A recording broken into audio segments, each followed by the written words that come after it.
Welcome to another great episode of What's the 411, your smart source for urban lifestyle and entertainment news. I'm Glenn Gilliam.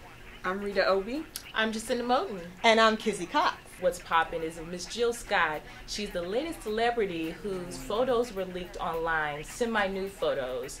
And I have to ask this question, in this day and age of technology and with hackers, should, celebrities not be sending risque photos to their boo thing, their significant other? I never condone that. That's just never okay. Don't have it in your phone. Yes. Don't keep it, because it never goes away. It doesn't ever. It really It's always going to be in cyberspace, like wherever you can delete it as much as you want to. It's never going to go away. It's just not. I'm not mad at you, Jill. I gotta say. I mean, look. He's a man. I know. Of course. And I don't want to go there. I mean, I think Jill took those photos because she's feeling herself. But she did it in her weight loss journey. Right. She said that was part of her weight loss journey. She was documenting no doubt. So she has a right to do that. No, and I mean, the privacy line is just so blurry now. I mean, because everything seems accessible, susceptible. I mean, these guys weren't even, I don't think, the big hacking team that they thought. I think they just got access to these guys, personal information, and individually just went in on them. That's a good point, because actually they were trying to blame on the iCloud, I think. And they were saying that basically, like especially celebrities, because so much of celebrities' stuff is out there. Yes. So they're thinking, you know what, your little personal identifiable information only you would know, except everybody knows it because you're a celebrity. So they're saying the way to get around that, even as us, like just regular everyday people, yeah. is to lie about what your personal information is. That way, if anybody ever knows your personal information, they are not able to hack into your stuff. And I was like, that's a good idea. No, that is. Yeah. Well, I mean, they've been giving out, I think, just in our own personal lives, I know my email, unfortunately, gets hacked every now and then. You got to change up those passwords. Yeah. You got to be really, go outside the box, nothing familiar, do something that, no one could really attribute to yourself. And I think that's the only way to stay somewhat protected.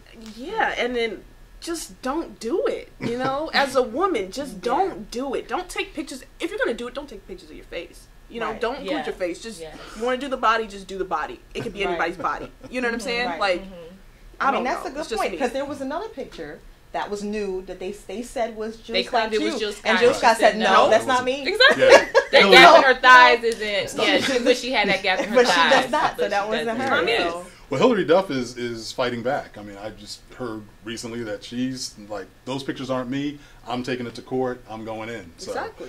Then that can be defamation of character. There you go. No doubt. British GQ put a spread out of my girl, Kim Kardashian. I'm sharing her with Kanye. Kanye's all right. No, but I mean, Kim is blown up. She's, put her brand out there. She's gone nude again, and she's been named Woman of the Year. And, I'm not mad at British GQ for doing it. I think there is, there's a certain culture of sexuality, nakedness, okay, that is, unfortunately, I think, well, I'm saying unfortunately, it depends on the person. It depends, male, female. But no, seriously, I mean, I think it's one of those things where, you're kind of follow the leader in one respect and trying to show, what you got and put yourself in that category of desirable, appealing females.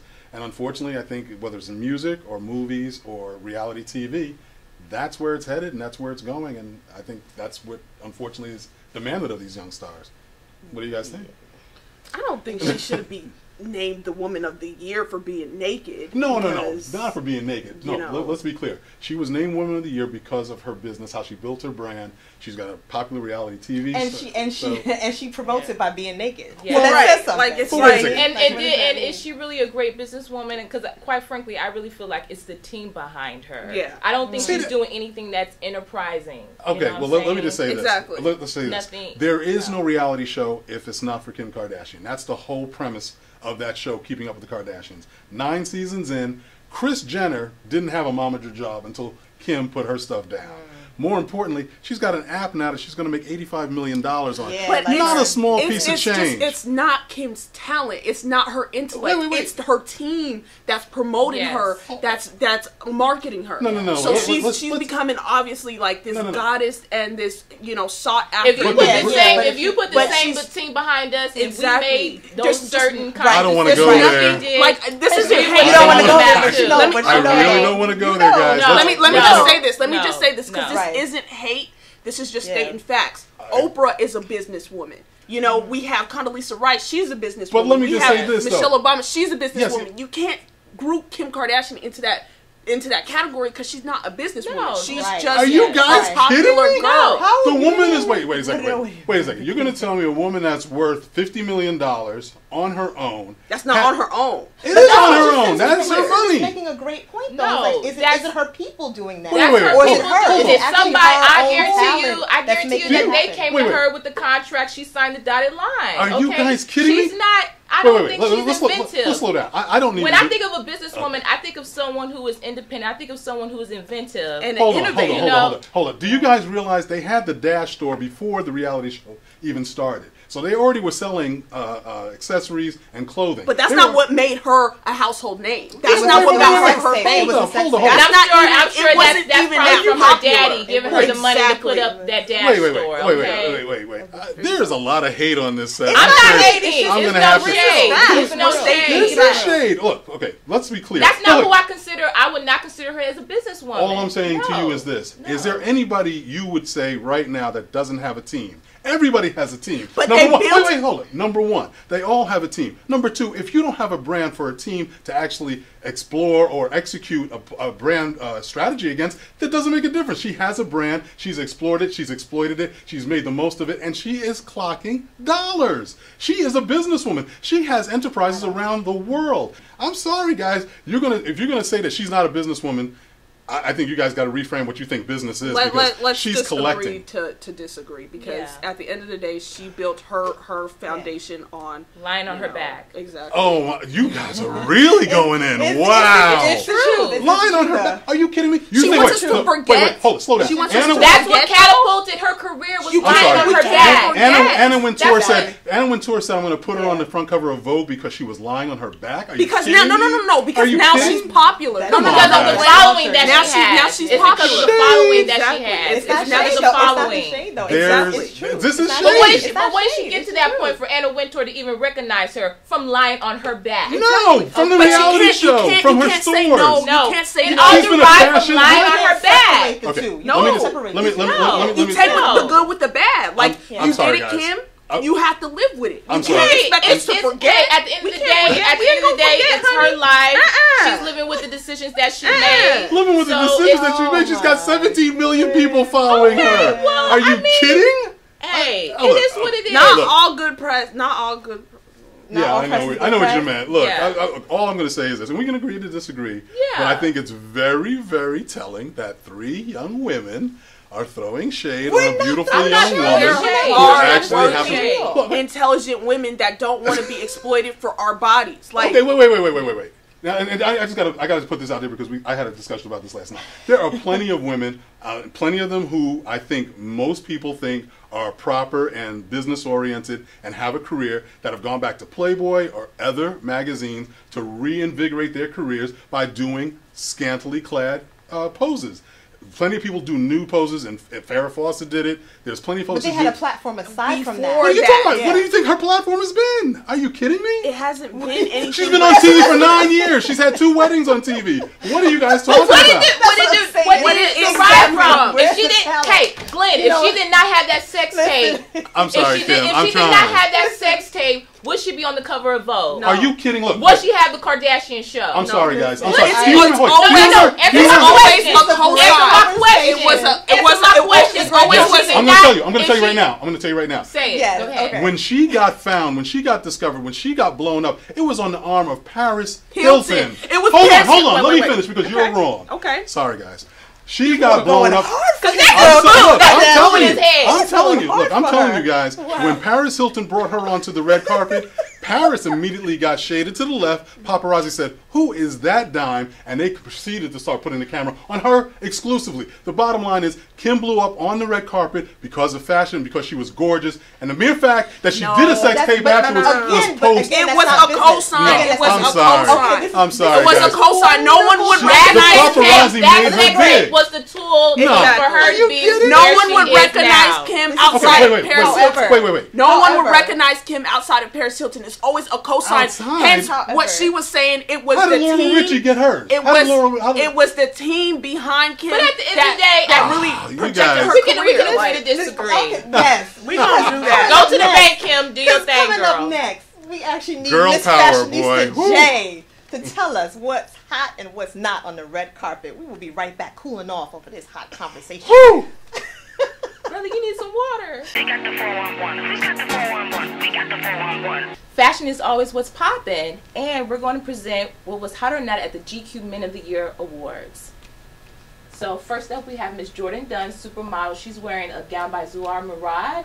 The cutout detailed, black and sleek. It fits her body like a glove. I think she looks absolutely hot. I think so too. That looks really good on her. She has the body to pull it off. Up next, we have recording artist Rita Ora. She's also wearing a gown by Zuhair Murad. I love the structured shoulder, the gunmetal gown, the beading. Her hair is on point, the jewelry as well.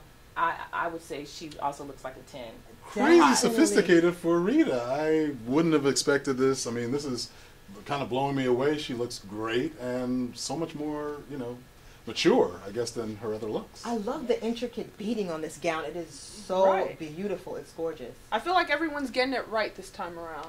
Yes, you don't have to throw any creases. I like the way the I thigh, can't pick. the thigh works with the split. It's very nice. I think I would wear this. I would wear what that is Rita's gorgeous. wearing. And even like her earrings, her hair bracelet, color, everything just works perfect together.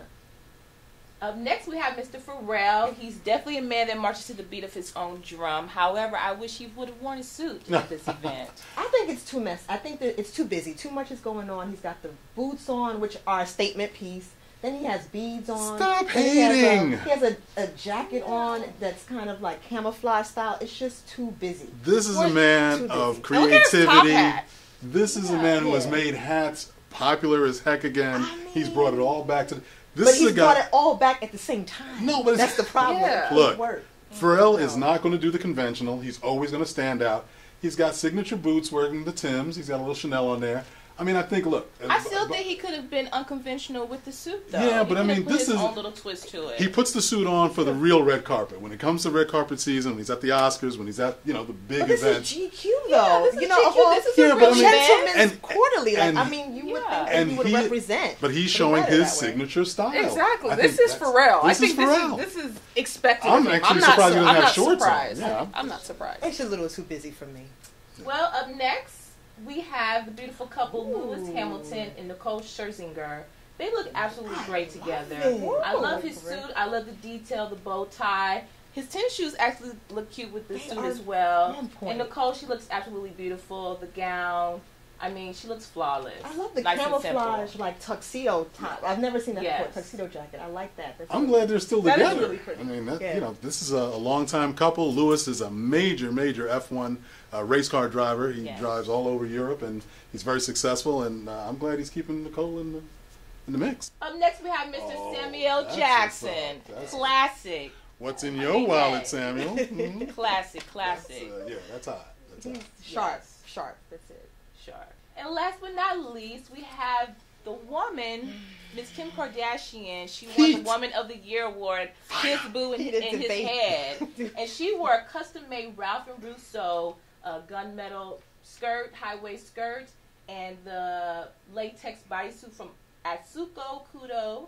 And that's a Kanye influence. I really think she's just tired. It doesn't flatter her figure. I don't like it. It does not flatter her figure whatsoever.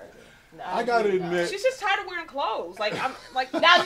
Since this is Boo in his head, what you gotta say? No. I'll tell you this. I've actually seen the full dress on the runway, and I kind of like the full dress. I can see Kanye's influence in going with this latex bustier, and she may have too much hips for that cutout piece. Yeah. I think if she had gone with the full gown, I think it would have rocked fine. But she does no wrong in my house. She looks like a mermaid. Of course if you not. squint your eyes, about that. if you squint your eyes, she looks like a mermaid. Like that's the effect. We got the 411. We got the 411. We got the 411. Welcome back to What's the 411, and now we're going to talk about stories that are flying under the radar. And I've got to, I'm glad that we're having this discussion with you beautiful young ladies, because I'm really concerned a little bit about the reality show buzz. And it's been great. A lot of young black women have been getting their game on. They've been putting their brand together in the reality show business. But I think, unfortunately, it's also been something that it can empower, but I think it's been also exploiting, because now we've got this caricature out there, which I think is reinforcing some stereotypes about the angry black woman. Like take Lifetime's new reality series called Girlfriend Intervention, and it's like 4 black women that supposedly are turning basic women who are all white into black women, because their tagline is, inside every white girl is a strong black woman ready to bust out. So I think even that is just like reinforcing stereotypes that black women are all sassy and loud and brash, and in order to be fashionable, that's what you have to be. And I mean, even the first episode they were taking this white woman and teaching her how to dance salsa, I guess, to get her more in rhythm and stuff, because every black person has rhythm. It's just so wrong on so many levels. I'm just like, come on. Lifetime needs to fall back with that. I mean, and I'd say, funny. Well, it's not, and I think it's not entertaining either. Like, I just think it's just sad, altogether. Like, I'm tired of it. We're tired. Well, seeing stupid things like this on TV. Yeah, on the one hand, you want to be supportive, of course, because unfortunately, reality TV is where you can see most of us. I mean, we're actually building that brand to heights that it's never seen before, between the Atlanta Exes, Love and Hip Hop. Obviously, the Real Housewives franchise has been incredible. But what has it done? I think it has given a lot of fodder to late night comedians. It's also enriched some folks, though. People are getting paid. It is building businesses. I mean, basketball wise, Shawnee's done very nicely with that. Mona's doing very nicely with Love and Hip Hop. They're getting ready to go to Hollywood. But what do you guys feel about, I know you said you're tired of it. Is it something where it's time to do away with it, or is it something where you just need to change the perspective? I think exactly what you said. I mean, it is serving as a springboard for so many careers, but unfortunately, because it's so widespread, whatever we put out there is under a microscope.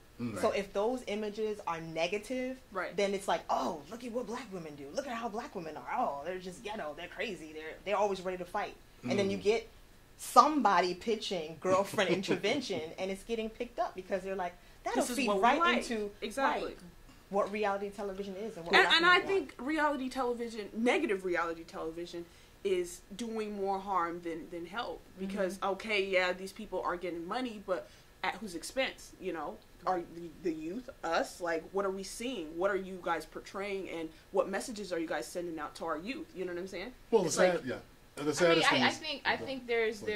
think that there's many of us African Americans who are tired of seeing certain images of us on television. For instance, the petition that went out with Basketball Wives. A lot of people were very upset with Evelyn Lozada when she had that fight. Sure.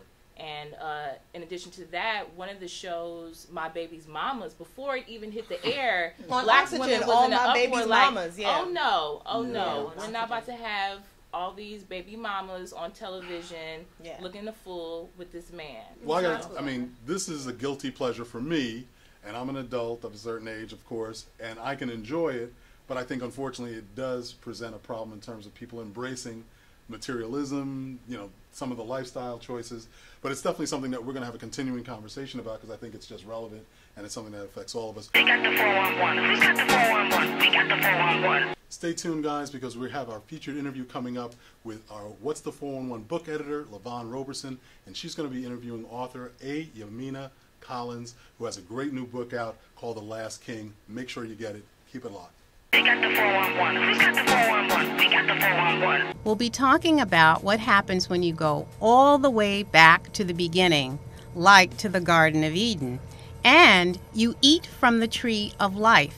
Well, God gets very, very angry, and that's just the beginning. That's the setup for the author who's joining me today about her new book, The Last King. Welcome, Yamina Collins, the author of The Last King. Thank you for having me. You're so welcome, and it's a pleasure to have you here with us, Yamina. Thank you. So what is the 411? Well, The Last King is basically a fantasy romance novel, and it actually takes place in modern-day New York, 2014, and yes, you're right, it does go back to the beginning, but it's basically about these group of people called Edenites. And Edenites are immortal beings whose ancestors basically walked into the Garden of Eden, ate from the tree of life, and lived forever.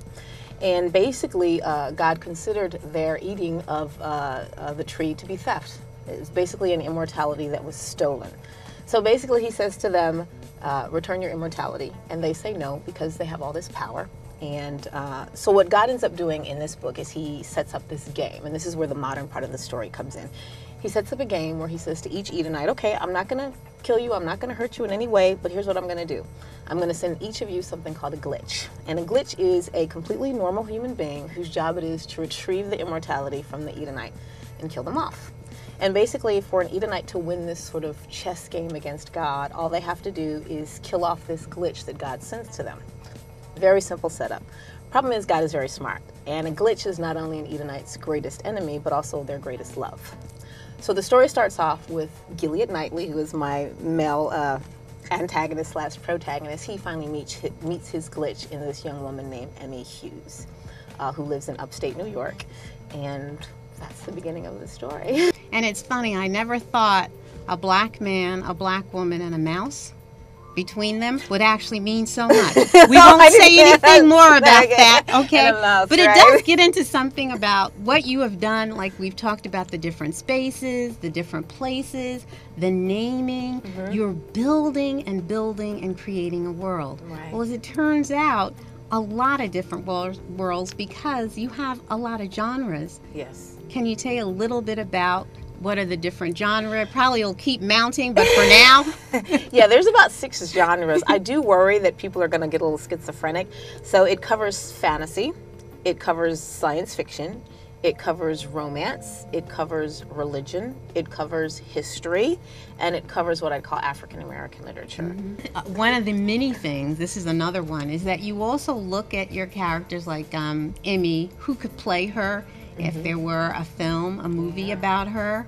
And tell me a little bit about that, because I love the fact that you've created this amazingly rich, multi-dimensional world in the book. Right. And then online and via social media, you're doing the same thing. It's like she could look like Lupita Nyong'o, or, you know, Marcus could be Chris Hemsworth, who played in Thor. He's Thor, yeah. Yeah. Gilead's brother. That was Gilead's brother. So and the songs you also have on your blog that I mean, you're just like exactly for them. It's like not just the episodes, but also you're building another world on social online and social media. Yeah.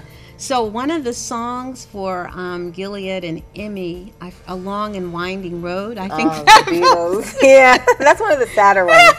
That kind of comes into play in the later episodes. But yeah, the recent one was the Beatles. I've chosen some Earth, Wind, and Fire songs, Beach Boys songs, everything. I just think that they would have a great they'd have a great soundtrack to their love story. Exactly. It's not the usual overall in literature to see a black male protagonist / antagonist who's so multi-dimensional and human, in other words. Although he's immortal. He is immortal, yeah. He's so not he's a really, different kind of guy. So are you concerned about the direction of African American? I actually am concerned about the future of African American fiction. My biggest concern is balance, and that I notice with a lot of African American literature and films, there tends to be a lot of what I call abuse and pathology. Whether it's in films in which you get stuff like The Color Purple or in Precious, in which everyone's abusing each other, or even in books in which there's a lot of ghetto literature. I suppose I wouldn't mind it as much if there was balance, but there is no balance. There is almost it's all just black guys, molesting their children, or black women being abused, or, gold digging this, baby mama that. And I think our lives are so much richer than that. They're so much bigger than that.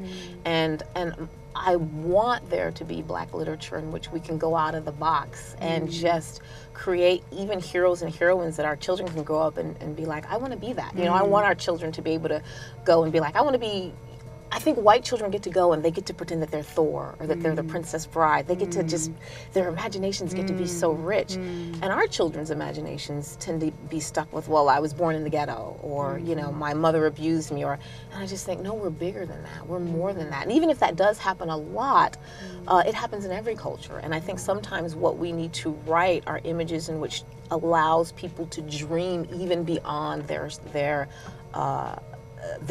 personal situation. So while Gilead is certainly not a perfect character, I am going to give a spoiler alert here, I don't mind, but he does, for example, when Emmy and her friend are almost attacked and raped, he comes in and saves them. She doesn't know it's him, but I want it to be like, no, you know what? I'm going to make this guy the hero. Even though he still has some issues, I'm going to come in and make him be the hero I want him to be. I want him to come and rescue this black woman. I don't want her to, to see her just, on the ground and being attacked by this guy. And so that was intentional. And if I can, with my too small sense, encourage people to write just different stories, I'll be happy.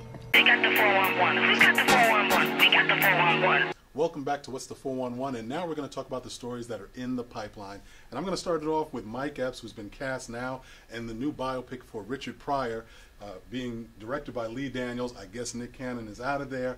Way to go, Mike Epps. And Nick, speaking of Nick Cannon, his series Drumline 2, A New Beat, will air on VH1 come this fall. It's going to star LaToya Luckett and Leonard Roberts. Cool.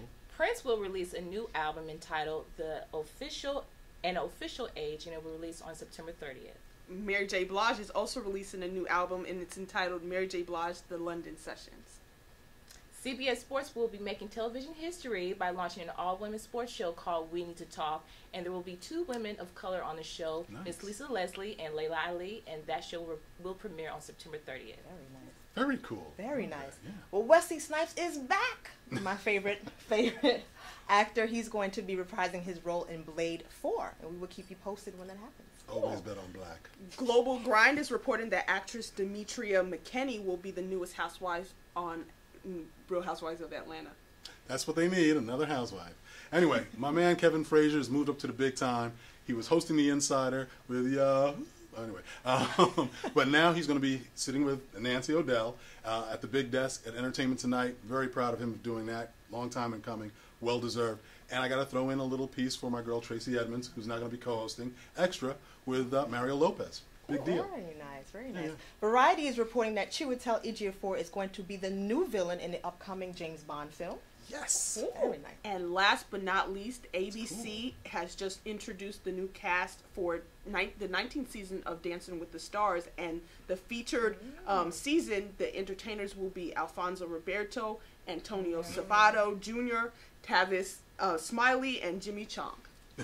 Well, yeah, wait a second. We're gonna replay Alfonso Ribeiro. Ribeiro. Yes, Ribeiro. What did I say?